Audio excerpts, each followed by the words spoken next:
You're listening to Whoa! Potluck.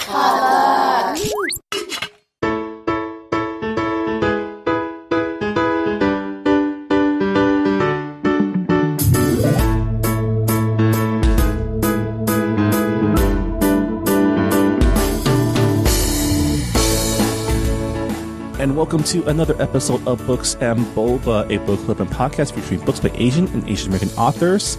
My name is Marvin Yue. And I'm Rira Yu. And welcome back to the podcast. It is the end of February. I was about to say March. I know. You heard that right. It's the end of February. So, Rira, how are you dealing with your Olympic hangover? It's not really a hangover because in like a week and a half, the World Figure Skating Championships are going to be on. Wait, there's still another championship? Yeah, that's like the... Isn't the Olympics the World Championship for the year? No, there's the World Championships, and that's the end of the season until like May or August. So Nathan Chen still has a chance to win a World Championship in 2018. Is that what you're saying? Yes, but... You don't think he has what it takes to beat your boy? I mean, I'm pretty sure he'll be on the podium, But your boy? But my boy, my Yuzuru? king Yuzuru, I don't know if he's competing at Worlds because I don't know if I've seen Rira's Twitter handle injured. lately, but she has created an altar in honor of Yuzuru Hanyu. Yuzuru Hanyu. The I changed it recently, so it's not that anymore. the Winnie the Pooh guy is how I refer to him as. Yeah. I was a little bit sad that my queen Yevgenia didn't win gold, but you know what? It was just like a 1 point difference, so I'm not super torn up about it. Yeah, the commentators are really playing up that narrative of like the rivalry and the... They have the same coach. They're rink mates. They're friends. Like, I don't understand this narrative of them being like in a cat fight together because that's totally not what their relationship is. I did love that they replaced Katie Couric and other guy with Tara Lipinski and Jomny Ware for the closing ceremony. I was so mad about that. Really? I really was. Like, I was so annoyed that they kept commenting at like the most like I'm trying to enjoy the performance. It was better than the opening ceremony. The opening ceremony, I they were didn't just watch trying the to opening ceremony. like they were like Katie Couric. They were just like listing up. This represents this from Korea because this Korean. But Tara and Johnny did the exact same thing though, but only like with a more sarcastic tone, which seemed really disrespectful to me. I don't know. And like they like at one point they were like, "Wow, they really love K-pop," and I'm like, it's pop music in Korea. Like, of course they like their own music. Yeah, I guess. It was there were a lot of parts in the closing ceremony that I was not happy with, which is why I usually skip them when I watch the Olympics. They're very excited about the panda though. From the Chinese. They also kept saying Chinese New Year, and I'm like, Lunar New Year, Lunar New Year. You're not in China, like, come on. I think this is a new thing for white people. Is like the difference between Chinese New Year and Lunar New Year, because for the longest time, Asians were all Chinese people to them. Now they had to think about other Asian ethnicities. I was really after the short program, Nathan Chen, like, you know, he was in 17th place, and a lot of people were like, well, they're like, he's not getting a medal, and he's never going to get back up. And I remember Angry Asian Man Phil like tweeted like, hey, come at me, like, if you're gonna attack my boy. I don't remember the exact tweet, but that was like the tone behind it. Yeah. And I was just like, man, like, come on. Like, at the Sochi Olympics, there was Mao Asada. She was, like, in, 16th place after her really bad short program, and then she jumped to, like, 6th place. Like, honestly, it's not about the medal at that point. It's about, like, giving a good performance and not giving up. I mean, that's the thing, right? When people think about sports, they only really, most people, like, especially like the quote-unquote bandwagoners, only care if you're winning. And if you're losing, they will take any opportunity to tear you down, especially if you're a minority or someone who had to, like, someone who isn't like the traditional favorite, right? Yeah.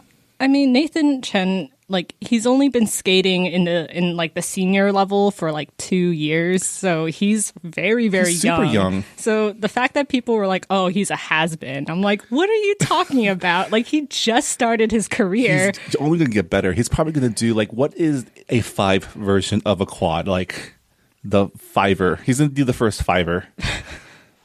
Well, no one has landed or even attempted a quad axle yet, so maybe. I don't know. There's like this one Russian girl in the junior bracket who is able to do quads. I feel like a quad axle will just like, that was when your leg will just break. Like, yeah, that is gonna, yeah. That's like Blades of Glory style, like gruesome injury. Okay, I think that's enough skating talk. I feel like I've been talking only about skating for the past 3 episodes. This has been your Books and Boba Olympic Minute. Seriously, next year or in 4 years, we just need a separate, like, special edition podcast, daily updates from Rita Yu about the Olympics. We should add Lily to it because she and I were like tweeting the entire time. We're like, what just happened? I'm excited it's going to be in China. Hopefully they get their, air and traffic situation cleared up by then. But they got 4 years. Somehow. If anyone can do it. I'm skeptical. Well, at the very least, it won't be like a Sochi or Rio style disaster. But yeah, we're here to talk about our February book club pick, Everyone's an Alien When You're an Alien Too, by Jomny's son. This is a picture book written and illustrated by Jomny's son. He is telling the story of his Twitter persona, the alien. Yes. Yeah. Needless to say, we will be spoiling the book. I don't know if there's anything we can really spoil because, it's a graphic novel or a picture book, like Marvin said. So this book really doesn't have like a heavy plot to it. Yeah. So there's not much for us to spoil. But if you would like to read the book before listening to us talk about it, now is your chance. I'm surprised that the back cover doesn't have Lin-Manuel Miranda's comment about it. This one does. Oh, really? Yeah. Mine doesn't. Mine has Joss Whedon, and I want to cover that up. Oh, I have Lin-Manuel Miranda. I think mine was written after Joss Whedon's Fall from Grace. Oh. I don't know. Let's check the. Let me check the publishing. Is there a edition thing here? Well, anyways. Yeah. Anyways. Mine is obviously the superior copy. Yeah, it is. I won't argue with that. I kind of want to buy a second one so I can like color in it. You can color in that one. No, I must have a pristine copy. And on that note, if you're wondering where the news and book releases section of this podcast is, we've decided to save that for the mid-month episode in March. So watch out for that. But let's get into it. So Everyone's an Alien When You're an Alien Too is about... Here's the unforgettable story of Jomny, an alien sent to study Earth. Always feeling apart even among the other aliens, Jomny feels at home for the first time among the creatures of Earth. The characters are unique and inventive. A bear is tired of other creatures running in fear. An egg struggles to decide what to hatch into. A puppy is unable to express its true feelings. Bees think long and hard about what love means. Birds try to eat the sun. Nothingness questions its own existence. A ghost comes to terms with dying. And an introverted hedgehog slowly lets Jomny see its artistic insecurities. At the same time, Jomny's curious presence allows these characters to open up in ways they were never able to before, revealing the power of somebody who is just there to listen. Through the story of a lost, lonely, and confused alien finding friendship, acceptance, and love among the animals and planets of Earth, we will all learn how to be a little more human. I'm looking at my back cover, and I do have the Joss Whedon quote. I do have the Lin-Manuel Miranda. I looked at the top, so... Oh, yeah. So it's my eyes didn't go up there. It just was not at eye level. Anyways, I was talking to this with Rira before the podcast, and I don't know how to start talking about this book. Well, first impressions is it was really good. I liked it. I read it in like a day.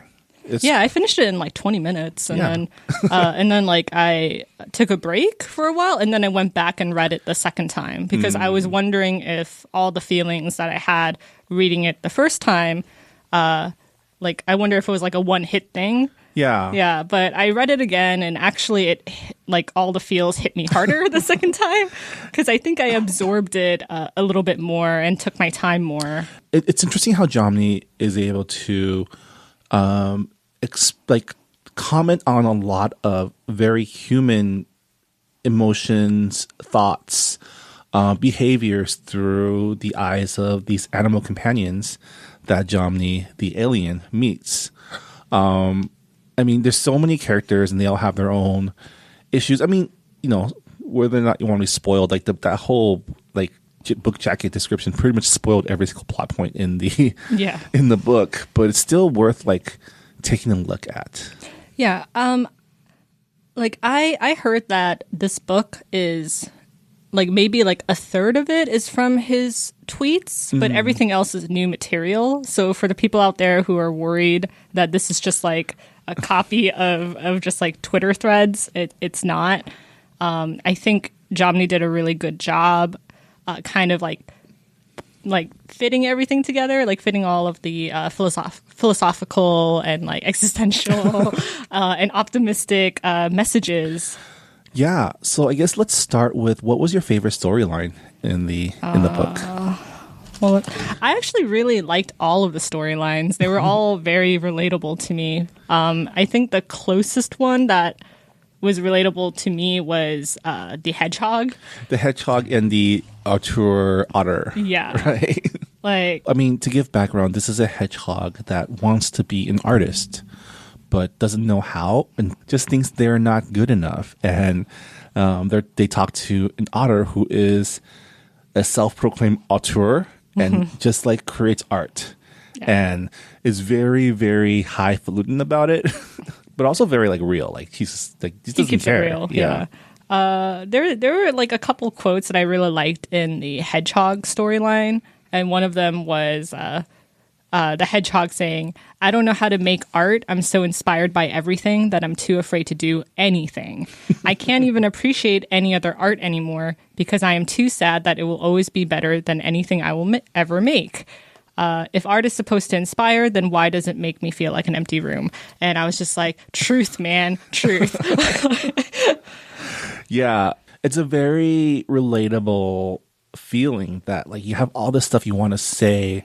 And I work for Collaboration, which is a nonprofit organization supporting up-and-coming Asian American artists, like musicians. And a lot of people we meet at auditions, they always start by apologizing or like preemptively saying, "Oh, this might not be the best," or "This might not be good." And it's like, you're already on stage. You're already about to show us your thing. Like, why are you like afraid of it, right?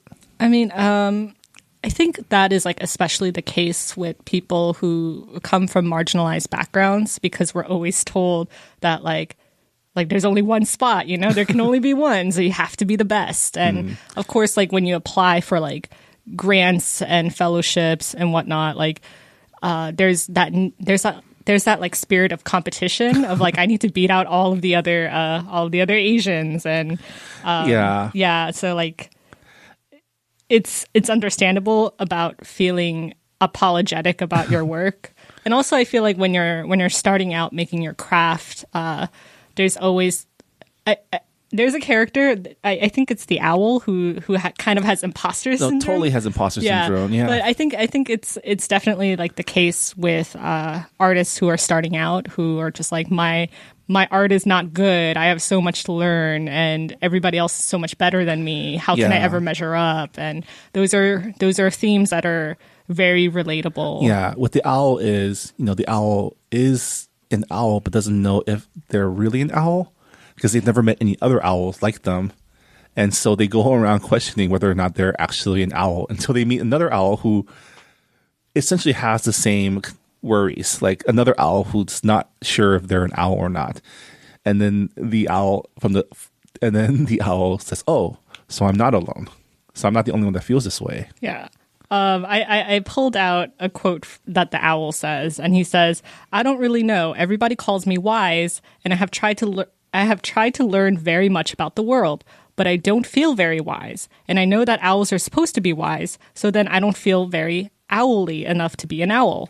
I feel like one day I'll meet another owl and they'll take one look at me and say, oh, somebody made a mistake. You're not supposed to be an owl at all. Yeah, like I don't know. That hit me hard when I was reading that. I kind of felt that way for a lot of different things. Like one, obviously, like being a writer, I think it is like a prerequisite to like have imposter syndrome. It's just like my writing is not good and like everyone's going to hate me. And there's a lot of self-doubt because you're always alone and that's pretty much like most of what you're doing. Yeah, that's the case in a lot of things. Like even, especially like you said, again, for people from marginalized communities where you don't really see much of yourself represented in leadership or media or even like your superiors, right? And it's kind of the opposite of that is like the unearned confidence of that like privilege brings, right? You see a lot of people who embrace the fake it till you make it and don't feel bad about feeling like an imposter. They like manifest their confidence by just saying, not thinking that they shouldn't be here, but I deserve to be here, or whether or not I am qualified or not. Yeah. Right. And it's there's a balance between the two. I think imposter syndrome is healthy because it kind of keeps you on your toes, but you can't let it be paralyzing. Yeah. Right. Like the idea that there will always be someone who knows more than you is a good thing to keep in mind because it keeps you from being like a egotistical like asshole.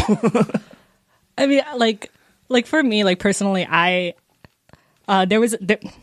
before I went to college, I was studying visual arts. I was hoping to become an animator, and when I got into film school, I actually wasn't in like the arts program. I was in the writing program. And I remember like once I heard that I got accepted, I was like, oh shoot, I don't know how to write anything.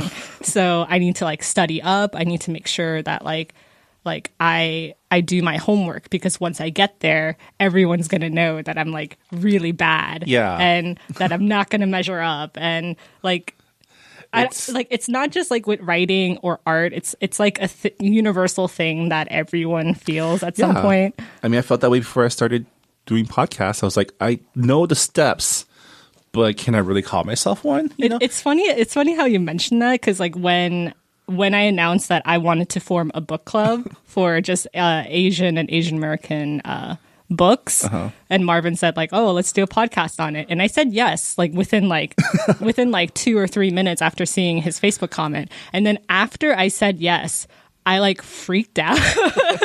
I freaked out and I'm just like, what did I just agree myself into? Like, I don't read, like, I'm not like a voracious reader. I read some books, but I don't read like 200 books every year, like some Goodreads, some Goodreads people. And I was like, I can't do it. I don't have like an English degree. Like I can't make good discussions. But then at a certain point, I was just like, well, who else is going to do it? Yeah. Like out of all of my friends, I read the most. So. And like 12, it's just 12 books a year. I know, it's just 12 books a year. That really eased my conscience. And one of them is a picture book, so it's all good. Also, it helped that Marvin was just like, I haven't read a book since college. And I'm just like, okay, I am more qualified than him.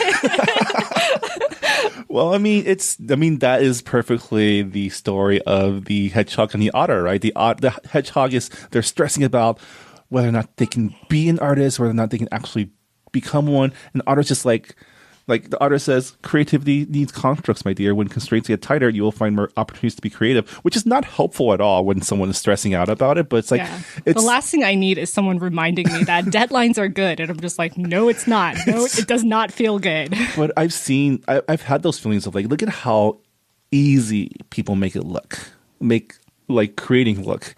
And here we are like trying to work hard at being this thing. But when it comes down to it, step one is is admitting that you are X, Y, Z, right? We are podcasters. You are a writer.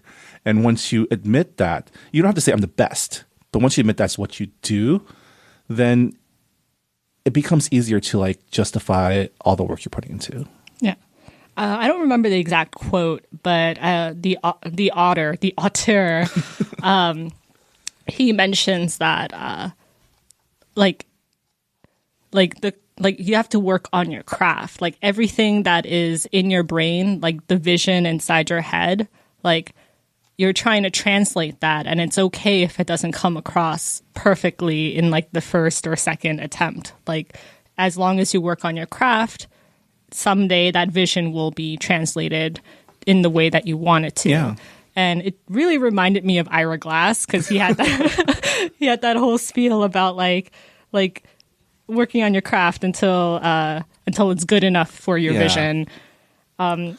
So my favorite part of the book is, and I guess this is like, you can psychoanalyze me all you want, is all the dark humor in it. Oh yeah, definitely. Like with the pumpkin and the turkey, and like, there's a scene where the pumpkin's afraid, has a nightmare of being carved up, and then the next frame, like it's a jack-o'-lantern, and like Jomny the alien sees a ghost coming out of the jack-o'-lantern and says, "Oh no, a ghost! Don't haunt me. I don't want to be afraid." And the ghost says, "Look, I just died. This isn't about you."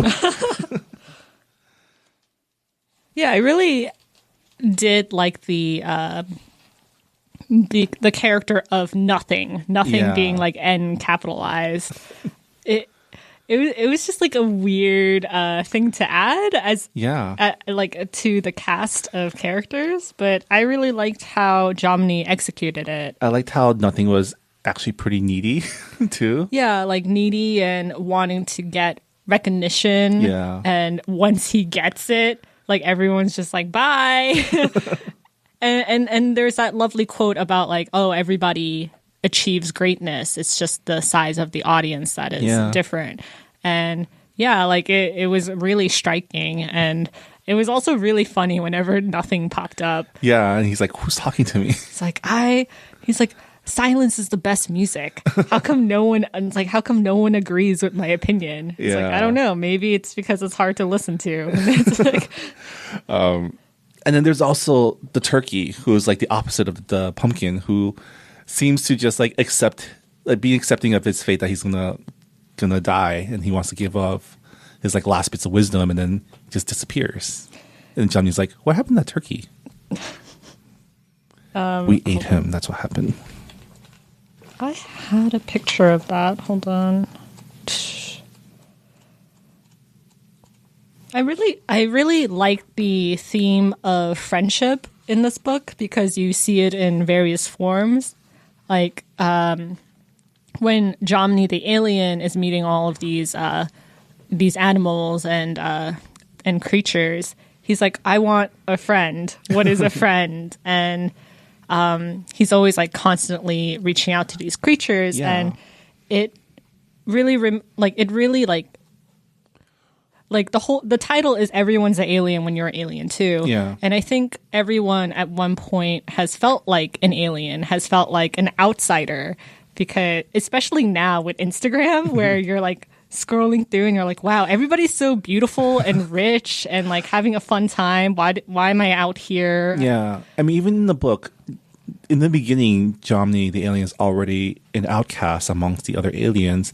And it seems like friendship, and it's a very cold society that he comes from. And one thing that I liked about the book is the overall message that once you experience something new, or when you meet new people and open yourself up to new experiences, you change. You don't be you like, it's like every time the aliens come back to check in on Jomny, he's like a little bit different, because he's thinking about different things. He's exposed to different ideas, and it kind of reminds me of like coming home after being away, like to college or living abroad for a while, coming home and realizing that you're not the same person that left, like a year or two ago. Yeah, and I also liked how the idea of like sometimes you meet people in your life and you never see them again, and it doesn't make them any less significant. Like even when you lose friends, like you should be grateful for the time that you spent with them. Like there's a time for everything, and it also introduces that idea of there's a time to be sad and there's a time to be happy, and you have to appreciate both in order to really be happy. And I also liked the homage to the Giving Tree, because when he first meets the Giving Tree, he's just like, oh, you're my friend. I want to give something to you. And like the tree is like, nah, like I don't need anything. If anybody if somebody kept asking me to like give things to them, then I don't think it's going to end well for me. And I don't know, it just like reminded me that some people, some friends might take the friendship in like a one-way direction of like, how, like, what can you give me? Yeah. And how can I benefit from you without like giving anything back? And how, like, in order to have a good friendship, you have to be able to say no and have to be able to like understand your self-worth. Yeah, there's like a lot of themes in this book you can really go deep into. Yeah. So many characters too, like the egg and the baby tadpole and caterpillar, and like the anxiety of like, what am I going to be when I grow up? And you never find out. Do you ever find out? No, you never find out. But what it tries to be an egg. The egg tries to be a frog. The egg is a frog. He decided that he's a frog. Like I could definitely relate to that one scene when the egg says, what if I never hatch? And what if I do hatch and it's the best moment of my life, but then I never get to hatch again? What if I want to hatch, but also never hatch? Can I do both or neither? And then Jomny the alien says, why are you so worried? You're an egg. And then the egg says, that's not fair. You already know who you are. I've definitely had this conversation with a lot of people. Yeah. And it's just like, I don't know what I want to be. And like, I'm so lost with my life. And I'm like in my 20s. And they're just like, chill out. You're in your 20s. Like, you'll figure it out. And it's like, yeah. Like, a lot of the... So I checked Goodreads. I looked at the reviews that some people have left. And a lot of the criticism about this book have been like from very cynical people who are just like, oh, this is like a millennial book. Like everybody says like this is like a cutesy book, but it seemed like a little bit saccharine to me. And a lot of people complained. There are some dark themes in there too. Yeah. And like a lot of people who gave this book like 1 or 2 stars were saying, wow, this book is really badly spelt, and it was really taking away from the experience. I mean, it's not missing the point. And if you care about spelling, you would have been out by the time you saw the title. I know. But funny thing about the misspelling, obviously it's intentional because it's consistent. I read in an interview that the author, Jomny-san, or Johnny-san, which is his real name, he actually made a style guide for his editors. Oh, wow. Yeah. And he was just like, yeah, like I want it to look like typos when like people are in a rush and they click on like the adjacent key. And for the reason why he picked like letters like B to randomly appear in sentences, he was saying how it's kind of a letter that you don't really see often in sentences, and how sometimes in the English language, the B or the K, they're silent letters, but they like make you slow down and process the word differently. And I was like, oh, that's like really meticulous of him to think about all of that. And it makes sense because he he's an architect, and you know, you have to be like meticulous with that. And, you know, he's also a playwright, so obviously he thinks a lot about language. It kind of annoys me that people went on to Goodreads to give, like, such cynical bad reviews. Because, like, I can understand you didn't like the picture book, but, you know, it's... yeah. The book is also really funny. There's a lot of really great jokes. I remember the one where the apple falls out of the tree and rolls away. And it's like, you're not my real parrot. And the tree's like, I'm not even an apple tree. And an acorn falls out of it. I thought that was pretty funny. I really did like the tree character because the tree also like gave really poignant advice to Jomny about like friends and about loneliness, and I thought it was really, really sad and like darkly funny how the tree got cut down at the end, and then they're like, no. And Jomny the alien says, the harder it is to say goodbye to somebody, the luckier you are to have met somebody you're going to miss. And literally a page later, the stump that he's like sitting on, it says, perhaps the only thing sadder than saying goodbye to a friend is knowing that they will never be the same as who you remember them to be. And I just, it was like so poignant, but also like very, very funny. I love that Jomny learns consequences. Like he learns about cause and effect throughout the book, because like the frame before that is when he sees the beaver with like all the wood. He's like, wait a second.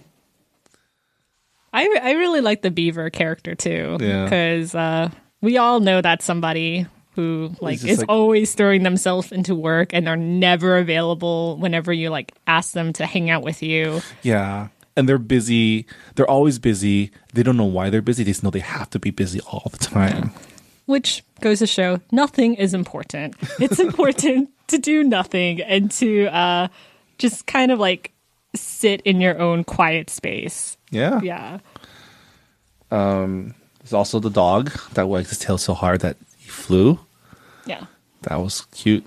One of my favorite scenes in this book was when Jomny the alien comes across another alien, and they're like, and they like hug. The Yeti. they hug, and I forgot the exact quote, but it was something about when two aliens meet, they feel at more home and more at home. Yeah, when two aliens find each other in a strange place, it feels a little more like home. Yeah. And that's definitely how I feel with a lot of my friends, because I think we're all weirdos, and like whenever we meet together and talk about anime and really geeky things, it's just like, like it feels like home. Yeah, I mean the bear, the Yeti becomes friends with the bear, who is another character of like someone who looks scary but means no harm, and it's just like, I'm just trying to live my life, and everyone thinks I'm this thing I'm not. Yeah, and then like feeling that he's never going to find someone who will accept him and understand that there is a lot more underneath the surface. Yeah. Which goes to show with relationships, right? There's the subplot about the birds who don't understand what the sun is. Yeah. Eternal darkness. Like, I just like kept laughing. I don't know why it was so funny to me. They kept thinking that the sun was a lentil, and they're like, don't eat it. The eternal darkness will come if you do. I feel like that's a commentary on just how short-sighted people are, like how short-term people think. Like everything's either the best thing in the world or the worst thing in the world, and they'll never be good again. And then like it's like whenever you hear someone complain about how this thing's the end of our civilization, or, well, there's the end of America, or there's the end of this or that, it's like, no, they'll come back around. This thing isn't what you think it is. I forgot which. No, it was the turkey. The turkey that said, like, don't be sad about the past. Yeah. Be sad about the future. I don't think that's what he said. He said, don't be sad about the past. Enjoy your sadness. One day, even your sadness will be over too soon. No, there was definitely. He says, never be sad about the past. It has already happened, and you cannot change it. Instead, focus on what truly matters: being sad about the future. Yeah. I like burst out laughing when I read that part. I was just like, wow, truth. There's so many things to not look forward to in the future. Especially for that turkey. That's true. Maybe he'll get a pardon. You never know. Oh man. Like, there were a lot of puns in this book too. It took me the second read to get it, but the reason why the bees are always spelling out things is because they're spelling bees. oh. Yeah, the bees are another interesting character because they're like constantly. Was the first time they meet Jomny, and then the bear is like, what if bees are misunderstood? What if bees don't actually want to sting you, they just want to die? And then the bee goes into this big long monologue About how it's not that simple. About how they always have to consider their hives' safety and protection because that's how much they love each other. They'd rather not die, but if that's what it takes to protect their friends, then that's what they're going to do. And the bee questions the bear, being like, I bet you've never had a love like that. And I was like, whoa, savage. Okay. Well, I mean, the last sentence is like, it's like, so you project it as fear and anger onto others. Those who have that one thing you do not. You're so full of love, but all your love comes out of you in destructive ways. And the bear cries and the tears like, I'm free. And there's a pun right there. He's like, you're right. The truth stings. Yeah. I think this book also really teaches the reader about being brave, not just there's different things that you have to kind of face. There's different fears, fears about people not accepting who you are completely. There's a fear about not being able to create the things that you want to. And there's also the fear of losing your friends, and also the fear of death, which briefly makes an appearance in this book. And also there's also the fear of meeting people, like the turtle. The turtle has a lot of social anxiety. Yeah. And the snail, which is one of my favorite characters in this book, the snail's just I have to be seen, otherwise I'll be stepped on. And I thought that was a really cute sentiment. It's you can't always keep hiding. You always have to you have to face your fears head on sometimes. It's a very optimistic message that I don't completely agree with, but I'm an introvert, if you haven't been able to tell in these last couple of episodes. I mean, the last frame is just him. His last words are I'm just happy that I get to feel sad, which means life is about experiences and life is about being proactive in your own story and changing. And the fact that you can feel sad, it's that really, really dumb high school yearbook quote, don't be sad that it's over, be happy that it happened. Yeah. And it's I hated that quote.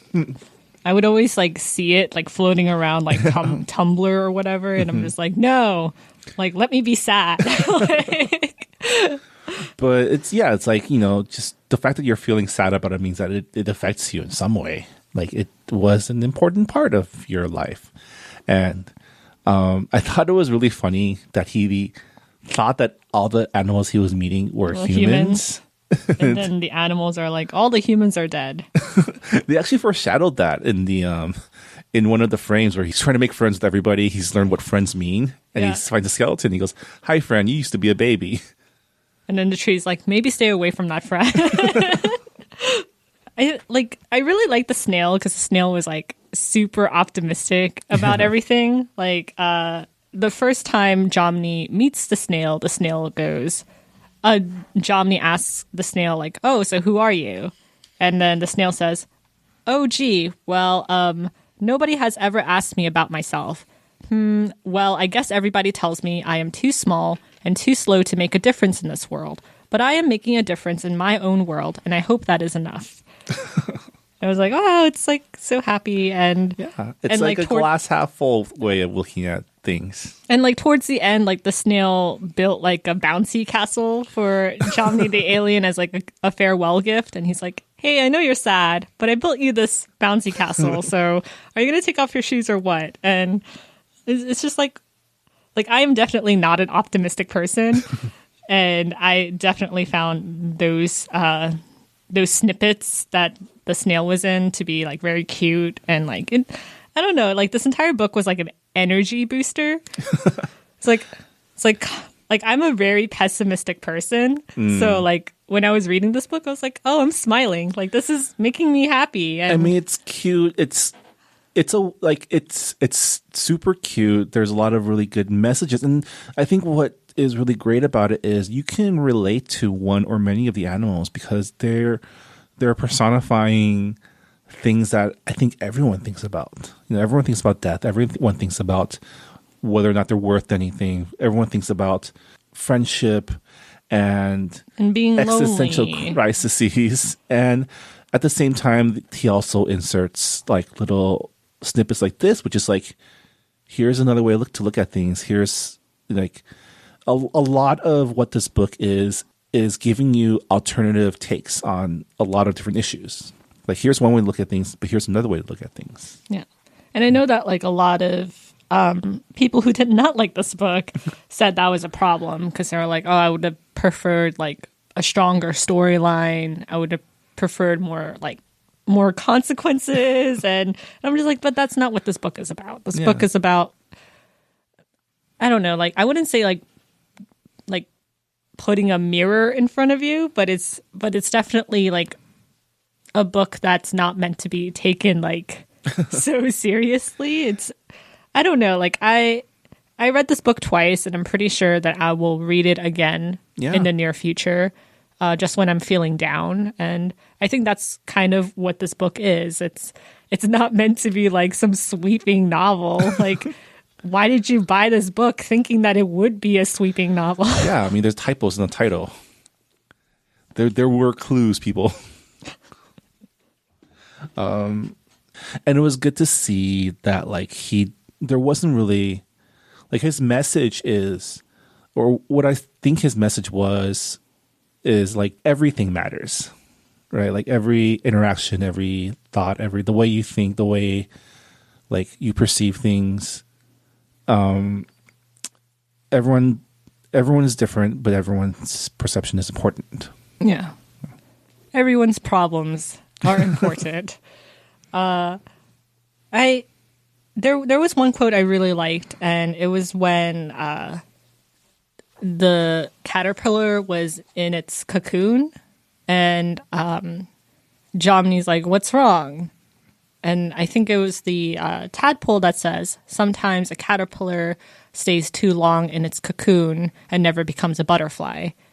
And I was like, man, that is some dark, like, that is dark. And it was really nice that the egg never hatched while his friends turned into like a butterfly and like a frog. And it's like, yeah, like people succeed or mature at a different pace, and that's okay. You shouldn't be like super obsessed about it because like your time will come, and like the important thing is knowing yourself and not focusing so much on like who you're gonna become. They never resolved that, which I didn't. I was kind of like I understood why he did it, but would have been nice to see what he turned into. Sometimes life doesn't give you answers, Marvin. I also really like the activity log in the beginning and the end of the book. There's a lot of like tweet size advice, not advice, but observations. I don't know if that's the right word either. It's definitely a very clever book, and it's smart in its cuteness, I guess.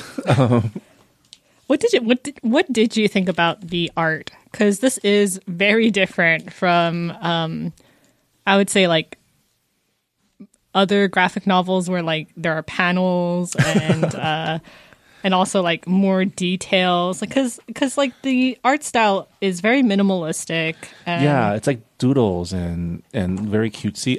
I didn't mind it. It didn't. I thought it did what it was there to do, which is to illustrate the different scenes. And I liked how, like, even though it was minimalistic and like simple, he was still able to like convey a lot of emotion and a lot of storytelling through the pages. And what's interesting is even though it's very simple, there are certain panels where a lot is going on. It was really fun to explore the different things that he was including, like the different asides and the different like juxtapositions of everything. It really, I mean, it's weird to say this, but it almost looked cinematic the way he like arranged the pages, you know? Like, because like you'll like flip a page and then like there would be like the punchline, and I'm like, okay. Yeah. Or like it would be like the same scene, but he would just like change the perspectives just like a little bit. And like that was really nice as well. And I really loved his use of font because like the auteur had like a really fancy font. Yeah. And like most of the book is kind of written in this weird like Comic Sans looking, like very like rustic. Like it looks like someone wrote like the lines in the book with their own handwriting. Yeah, and you can like the different fonts also like they correspond with like the voices of the animals in your head. Like the Yeti has this very like bombastic, scraggly, like all caps voice, and the bees are like kind of more tiny. Yeah, like tiny, and I was right. They do spell stuff. Like hello, HELLO. The spelling bee. And I also really liked that it was black and white, and it wasn't like this like super colorful book, because otherwise I feel like the messages in the book would have kind of been like washed out. And like because it's black and white, I feel like it appeals more to adults. I mean, children can read this book as well, but I don't know, something about like its simplicity really made all the lines in the book pop out more. Yeah. And I really like the use of space. And our group members all, like the ones who commented on our thread, all enjoyed like the innocence and the simplicity of the graphic novel. They thought it added a lot to the story. David, who is a booktuber, is that the correct term? He also caught the Giving Tree call out. I didn't catch it because I'd never read it. You should read it. Shel Silverstein is like probably one of my favorite poets, and I don't really read a lot of poetry. I only read books by Asian American authors because of this. Well, Jomny's son is Canadian. I am also Canadian, so I'm going to make that exception. Well, we said Asian American, so he fits under the Asian umbrella. I mean, the Asian diaspora. It looks like most people really like the standout character seemed to be the porcupine or the hedgehog. Sonic the Hedgehog. Yeah. Which is like, you know, it's especially I think with, like you said, within the Asian American community, having this idea that like everyone else is doing this thing better than me is kind of like the anxiety that we live with day to day and everything we do, even if we go into like the traditional fields, right? Because you know, this is a stereotype, but we're always being compared to other people, depending on your parents. Yeah. Yeah. Usually like another family member. Or a cousin. Or it's like, oh, your cousin got into Harvard and they play like 5 different instruments. And it's just like, I'm pretty sure my cousin is not that accomplished. And it's just like a narrative that Asian parents just give their kids. This is why I'm kind of glad my family didn't have like a group of other Asian parents to like compare to their kids. Just my mom's like small group of friends in the States. So I didn't really have a lot of that. It was more family comparisons on my end. I'm really glad that we read this book for February. Yeah. Because like not only is it very short, but yeah, I finished it in like halfway through the month, which is unheard of. I usually finish it the night before we have to do this podcast. Yeah. Thank you so much to Jomny Sun for writing and drawing such a beautiful book. I also really like your tweets. The haters can go hate themselves because this book is A+ in my book. Any last thoughts? I think we pretty much gushed about the book enough that people... I'm sorry if it was a lot of gushing and not really a lot of analysis to it. But I think we did a good job in analyzing the key themes. Or this book is all about just picking your favorite lines and quotes and how they affect you on this certain day. And it's really great to... I'm glad to have this book in my bookshelf to just, pick up and read when I'm having a XYZ day and I just want to have some perspective. Yeah.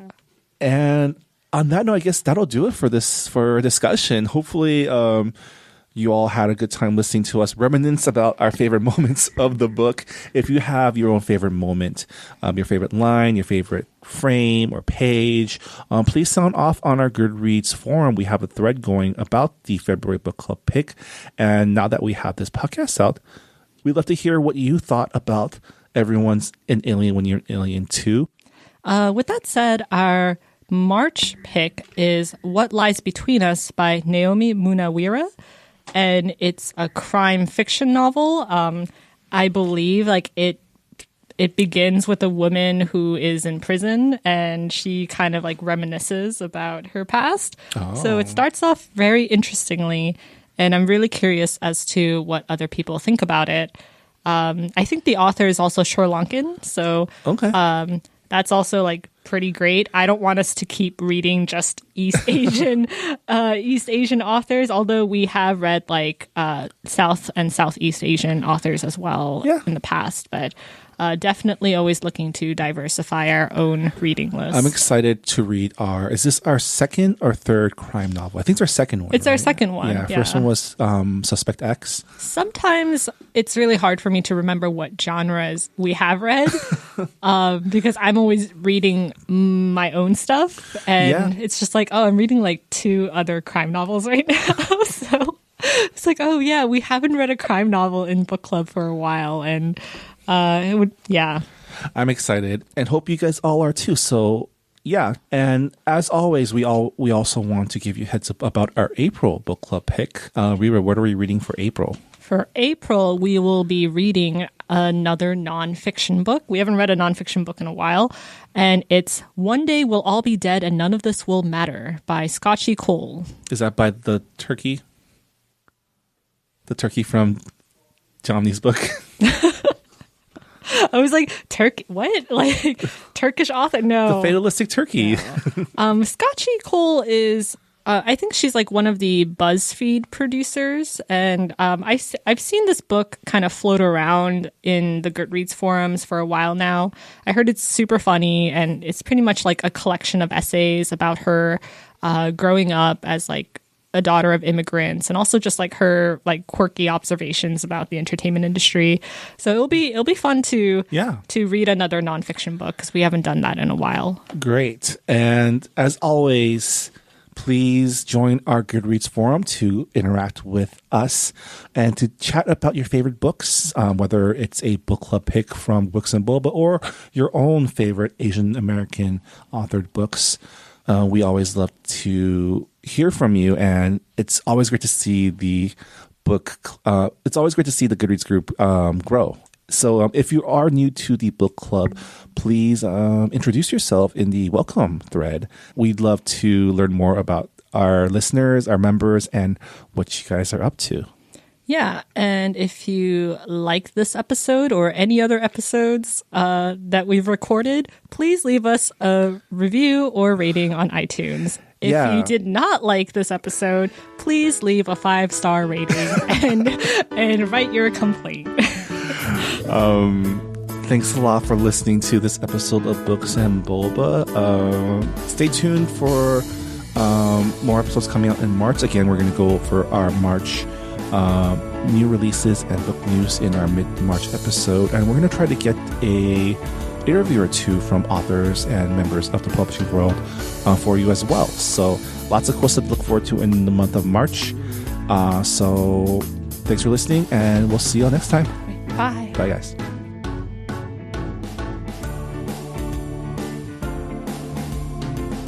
This episode of Books and Boba was hosted by Marvin Yue and Review and edited by Marvin Yue.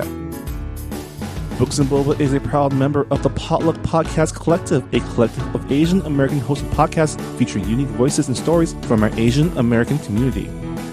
If you like Books and Boba, you might also want to check out the Collabcast, a weekly podcast about pop culture and the creative life from an Asian American perspective, and the official podcast of the Collaboration Movement. You can find the Collabcast and all the other great shows of the collective by going to the website www.podcastpotluck.com.